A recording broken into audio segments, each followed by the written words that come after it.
right, welcome back to the Real Estate Huddle, and we are here on episode 78, and we're going to talk about the average home buying age, home selling age, and really it's the changing landscape and challenges that are coming in Colorado and in the housing market right now. And so obviously, you know, average first-time home buying age, I remember when I first got into the business, I think it was around 28. And then it kind of drifted up, you know, and started to rise a little bit. And it's been at 33, 34 for a while now. And average home, like first-time home buyer age jumped to 38 this year. But what like is amazing to me is just the overall average buying age and average selling age in the country has shifted way up, like 7 years up this year because of affordability. And so, and there may be some other factors too. But what do you guys think? Average home buying age. Well, I already told you guys, so you know. Let's just be real. So I'll just come out and say it. Hey, listen, what do you think? Yeah, what do you guys think? What do you think the average age is right now in the country for home buyer? It's actually up from 49 last year to 57 this year. 56, sorry. 56. So 56, 7 years up from last year on our average home buying age. And then the average selling age in the country is 63 years old. That's who is moving right now. And for the most part. And so it's pretty incredible. You know, we're still seeing, like Chad, you mentioned you're working with 4 different buyers under 30 right now that are moving. And so there's some really impressive young people that are getting going early. But a lot of the population is buying at How long have you been working with those clients? Just this year.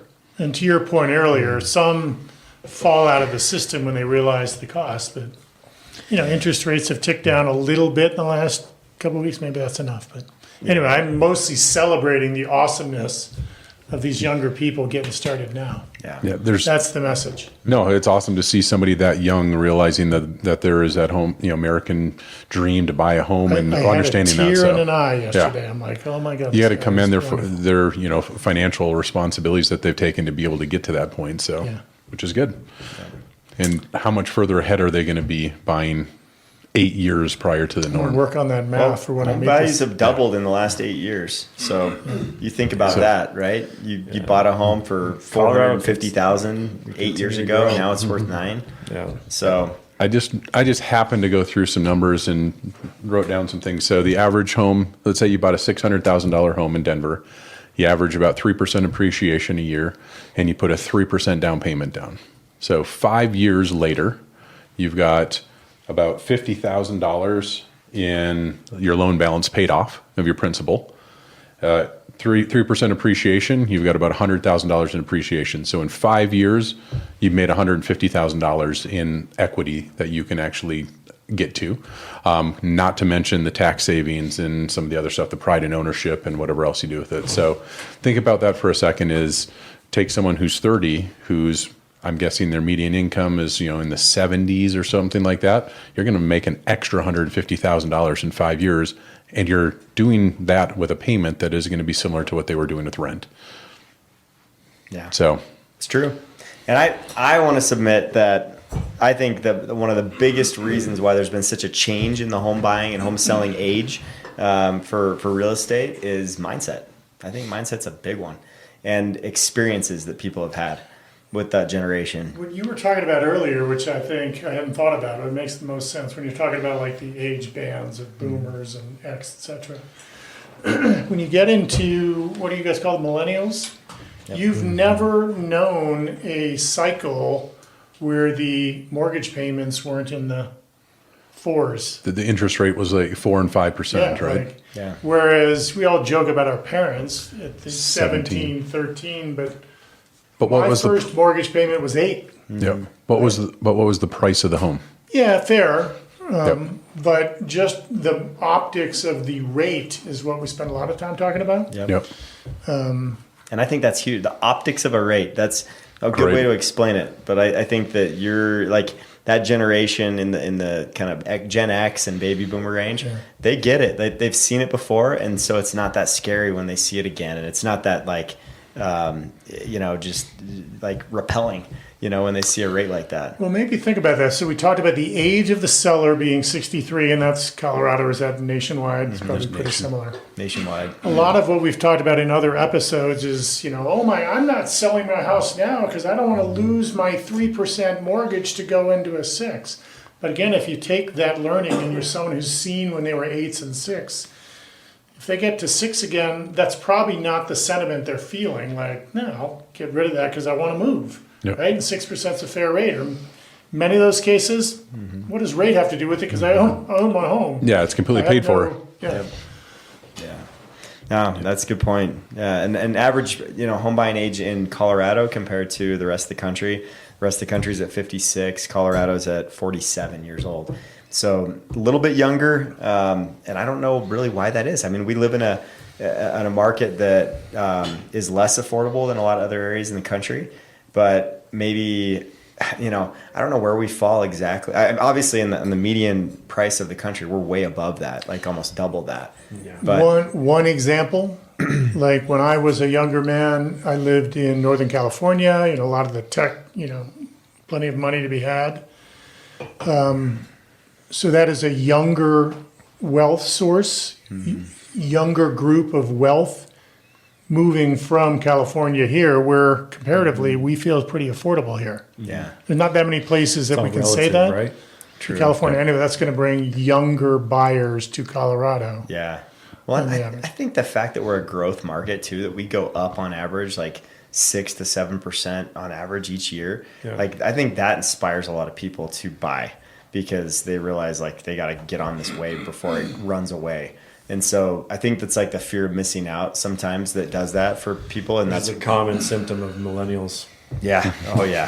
FOMO is real. Yep. Yep. For For sure. You have sure. that younger generation that brings down that average to here in Colorado. I think we got a lot of people, a lot of younger generation that are just wanting to get in because they know that they could potentially miss out. Yeah.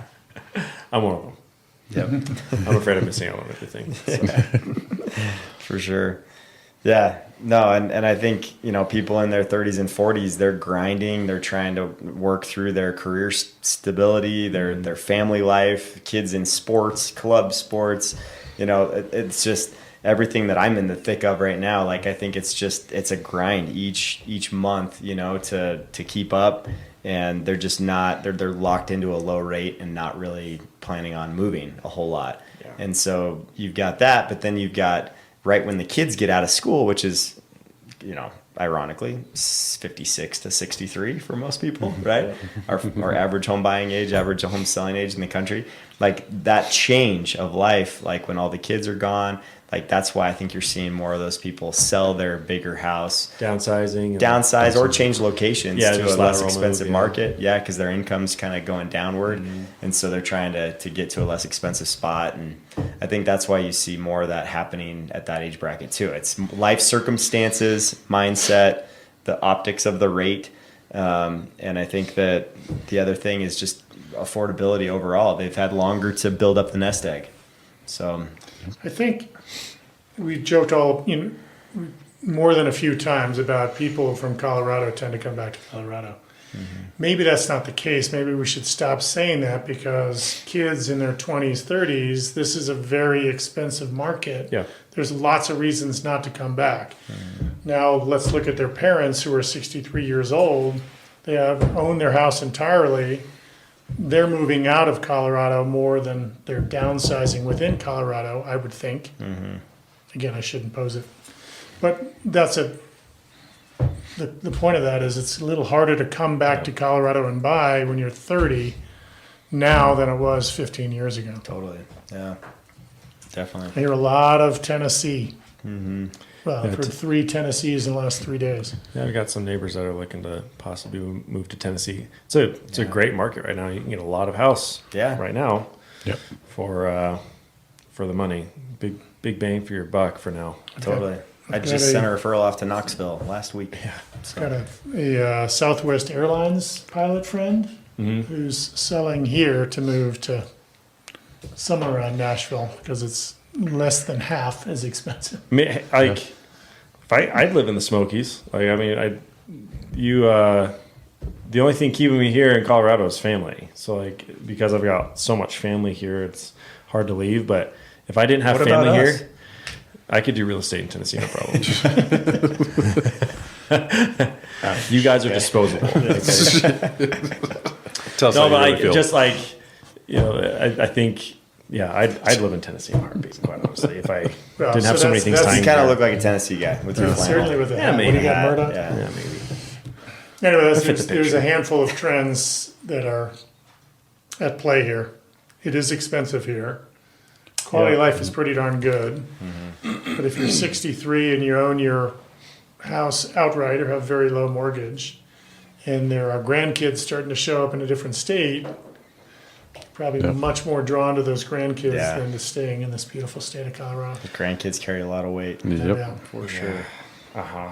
A lot of weight. Especially when the diapers are full. I was going to say, no, they're not that big, 9 pounds. Definitely. Yeah. I won't go into that. Yeah. I was thinking about times where my kid was in a car seat and dropped water all over himself, and then they get really heavy for sure. Those things expand. So as far as real estate goes in our market, like how do you guys think it's affecting supply and demand with the changes to the home buying and home selling ages? I think the people who are looking to buy at a younger age are looking for different things than your traditional home buyers. So Denver just allowed ADUs or accessory dwelling units. That's kind of a new thing that people are starting to go through. So you're going to see that become more of a selling point for homes. That way people could have like a long-term rental or Airbnb and try and generate some extra revenue that way to help cover the gap in the mortgage. I think you're going to see the mortgage industry try and shift to be able to account for that rental income to offset that debt to income ratio. And as that catches up, I think a lot of folks are trying to do that. I know some really savvy folks that have lived in the bottom basement level of a home and rented out the upstairs and completely paid their mortgage by doing that. Yeah, So sacrificing the quality of life gets you to a financial reward a lot faster. Is that really sacrificing quality of life? You're Well, still I mean, owning this beautiful. Yes, but the more you sacrifice, the more you can live. Like if you're going to buy a 3-unit house and live in the ADU, that's only 700 square feet. When you've got a 4,000 square foot home, like some of these properties we've been talking about. That's why I drive a So, Subaru. yeah, well, there you go. Sacrifice quality of life. a little Exactly. Well, I was going to say to the buyers out there, like, so that's part of what I'm so impressed about these young people, because they're thinking about that. Yep. They get the math. They understand, buy the larger asset, see it, appreciate quicker, rent it out to your close friends who aren't quite as far along savvy as financially speaking as you are. Mm-hmm. Maybe you have to get your parents to co-sign that loan to get that larger amount, but you're good for it. They know you'll be good for it because you're going to rent that out for $3,000 a month to offset your mortgage payment. Yeah. Yep. It's brilliant thinking. I'm so impressed by young people thinking that way. Yeah, absolutely. They're going to be so much further ahead. I mean, Do you your do math that. again there. Yeah, do it when they're 25 and Yeah, by the time they're 35, they'll have a net worth of $1 million. yeah. They don't realize, even though they don't have as much money at that point, it's never easier than when you're single without a spouse and without kids. Like, as far as like making money in real estate and starting yourself off in a great spot, right? So it's nuts. Well, lifestyle creep, right? I mean, if you drive a 10-year-old vehicle and you go drive a new one, that 10-year-old vehicle sounds horrible in comparison, right? So if you can keep that 10-year-old vehicle for a little bit longer, Just don't drive anyway. yeah, just don't drive the new one, right? So the same thing with like 700 square foot ADU, that's what you're living in. Those are the types of things that the longer you can hold into that and do that and still live comfortably, you're going to be further ahead. So, yeah. So your original question to that was, how is it affecting inventory, right? Supply and demand. Yeah, I think like with all that, I think the simple math of a lot of this is there's so much equity that people have in their house right now, and cash on hand isn't as frequent as it was a couple years ago, right? So I think there's a lot of people that are like, we've got X amount in our house right now. Like, why don't we just sell it, move to a smaller place? Yeah. Now we got a bunch of cash on hand that we've saved up from our previous house, and we can just kind of like quality of life, right? Just sacrifice living in the bigger home to live in something that fits you just fine, but it's smaller, maybe more affordable, depending on where rates are at. But I think people are really tapping into the equity in their home. They're just wanting to get as much cash out of their house as they can, and without doing a HELOC or refi, stuff like that. So I think we're seeing a lot of that, especially with the older generation, for sure. Yeah. Because they're the ones that have the most equity. Definitely. Almost always. Yep. And we're seeing inventory slowly rise. I mean, we're up 47% from last year. So that's not even slow. That's pretty quick. But this year, it's just gone 200 homes a week. 200 homes a week. Yeah, it just keeps trickling along, but it's consistent. And fast approaching the busy season. Yep, the supply is just outliving the demand just a little bit because of affordability. So that's the trend I'm seeing. I think that'll start to take more effect. Either one of two things is going to happen in 2025. Rates are going to come down substantially, to like 5.5 to 6, to where now all of a sudden the inventory is being gobbled up and it's going the other direction. Or you'll see if rates kind of hover and stay the same, then you're going to see inventory just trickle up and up and up and up and up. And then I think we're going to see a really soft market in that summertime, like the summer lull. August, July timeframe is when the market tends to take a setback, but I think it'll be a larger setback if that does happen. So I'm leaning on the first one. I think rates are going to continue to trickle down and we'll see more inventory gobbled up. But one of two things could happen, and economists are half the time. I've given up projecting anything anymore. Well, the logic says when they trickle down, there is a point where people who still have mortgages and they do want to move, but they don't want to give up the 3 to go to 7, they'll give it up to go to 6.25.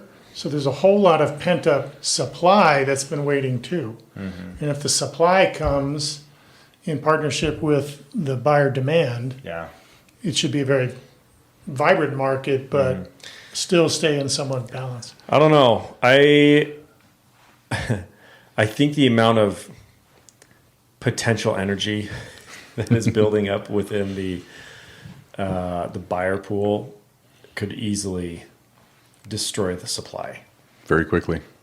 Easily. Well, we had rates at the end of the fourth quarter of last year for 10 days. We were down. We had a 5 in front of it, and we lost 20% of our inventory in those 10 days. Like everything went under contract. And mine's more anecdotal as far as like what I'm seeing in my sphere, but like it's just like it's like buzzing. Like people are just like, it's almost like this frustration, just tension, just ready to burst. And you guys ever get letters just out of nowhere saying we want to buy your house? I keep getting texts. I've gotten 2 letters in the last couple of weeks. I'm getting the same text from, it's probably a spam one, but it's like, we have a buyer interested in your home. Click on this website. Never click on the website. Get some creative approaches by buyer agents. Where do you want to be? Let's see if we can't create a listing that doesn't already I would exist. also say 90% of my mail is like refi this, HELOC, home equity loan, for sure. Stop. Well, interesting factoid here, because you were talking about how inventory is going to be replaced, right, by property supply that's going to come on the market if people buy, and this shows that it still may be slowing down a little bit, because 2024 brought first-time home buyers accounting for 24% of all U.S. home purchases, marking a historic low and a significant decrease from 32% of the market being first-time home buyers in 2023. So lowest we've ever seen as far as first-time home buyers buying homes, the percentage of those.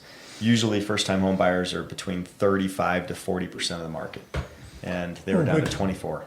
That tells me that the rate is the most important variable, and if we get a little better on the rate, then that's going to blow You up. get 10% of the That's market what he's back. talking about. And the pent-up demand, you get 10 to 15% of the market. So I'm saying, back. Here's my thing. Like if I'm a first-time home buyer right now, put myself in their shoes, right, and I see 6.5 for the rate right now, and I know all my realtor buddies are saying rates will come down, and they're projecting that, and you hear everybody saying rates will come down. I'm literally going to say, not just the realtors, right? And economists. I'm going to say I'm going to hold out till I see a 5. So my projection is when we see a 5. I'm not going to say when it's going to be because I have no freaking idea at this point. when we see a 5, it's going to be extremely hectic market. Yep. Well, Potentially like COVID style market because I'm going to make a bold prediction. okay, Whoa. Buffini, let's hear it. Bold prediction. I think we see a 5 by the time this video is posted. So 2 months from now? Okay. This is February. All right. Hey. In Okay, it- here's not- here you're on. it is. Here it is. This is 2 4x4 burgers at In-N-Out on the No, line. no, no, no. This is you moved to Parker. I don't believe in it that much.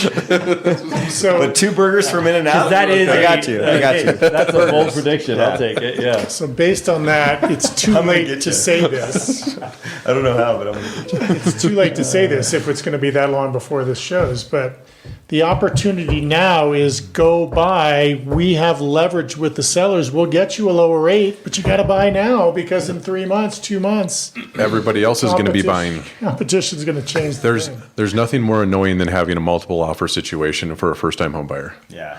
I mean, I went through it with some that we put 14 offers in and did not win on any of those. It was the 15th one that finally got accepted. But it'll definitely So- make me want to be a seller's agent again. Well, and I think we were. I mean, I'd love listings I for think sure We on all that side. thought 2 years ago that the 2-1 buy down was just foolproof. Like it was perfect because rates were going to be in the 4s by now again, and it just didn't happen. And so I do believe though that like if you buy it with a 2-1 buy down, meaning you temporarily have the seller pay to buy your rate down 2% for the first year and 1% for the second year, based on closing costs covered by you. So it takes about 2% of the loan amount to do that. I think if someone does that now, they're going to be pretty happy in a couple years. I don't know if it's going to be a fixed rate where, you know, the 2-year mark is, but I think that they'll be able to, after the 2 years, refinance and be pretty happy. That's my other prediction.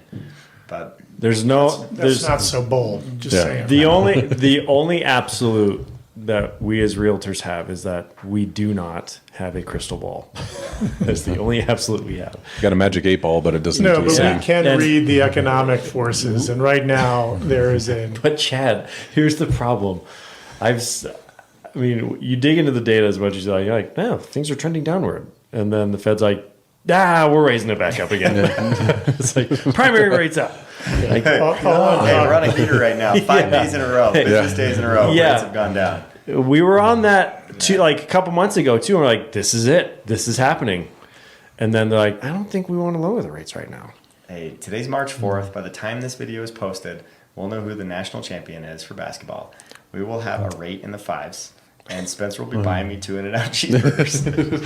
and we're all witnesses, so we're getting them too. 2 different times. Twofer. We're going, and then we're going again. He's going for We're 4x4s. going in and out, and then in and out. That's right. That'd be like 2.5 hours of total wait time. Download a movie. Not at the one at Parker. They're super efficient. Yeah. Oh, I'm sure. The one at everything's Parker better is at really Parker. good. Yeah. It is. Just You can get and in it and out tastes pretty better quick. too. The local Yeah. beef in Parker is really good. I believe you. Yeah. How many rec centers do you have? We have 2 going on 3. Okay. All right. Really? Is there a third one being I built? think He had to say that. He's just trying to They're show adding, off. if I remember correctly, they have approved something additional to the catching up? Parker Rec We're Center. catching up. Better up our game. Man, this is But I will scary. say, I'll give you this: it's not part of the HOAs that you're in because there's like 50 different freaking HOAs in Parker. So Yeah, there you go. They'll eventually because we're join forces. a town, that's the thing is we're a town, right? Seems pretty scattered. Versus what? Versus a So you went- glorified subdivision. He used that 4-letter word again. Yeah, go figure. So Highland Ranch actually has 5. Comes up 'cause somehow. You got the somehow back. every episode. Yeah, you got the It'll be a outdoor constant backcountry. rivalry. Hey, I put in for my elk permit in backcountry, so in the backcountry. Huh? yeah. You can get an. I guess so. Yeah. See, you can't do that in Parker. And you just shoot it on your property. You sleep in my front yard. At all in the backcountry. You can? Yeah. With a permit. Mm-hmm. Wow. That's something our viewers didn't know. Yes. Because I didn't know. That's pretty cool. All right. Well, let's wrap it up. Right there. As always, we It's are nice real to estate live in Parker. professionals. It's nice to live in Parker. We appreciate you listening. And if you are aging Like, and have not bought a house yet or sold a house in a while, then we want to talk to you. Actually, if you're any age, we want to talk to you, especially after listening to this podcast, you might be feel a little bit older. So Yeah, not even an especially. We'll work with anyone. won't we, guys? Yes. Yes, we will. Yeah. So thanks for listening. Appreciate it. Subscribe, and we will see you next time.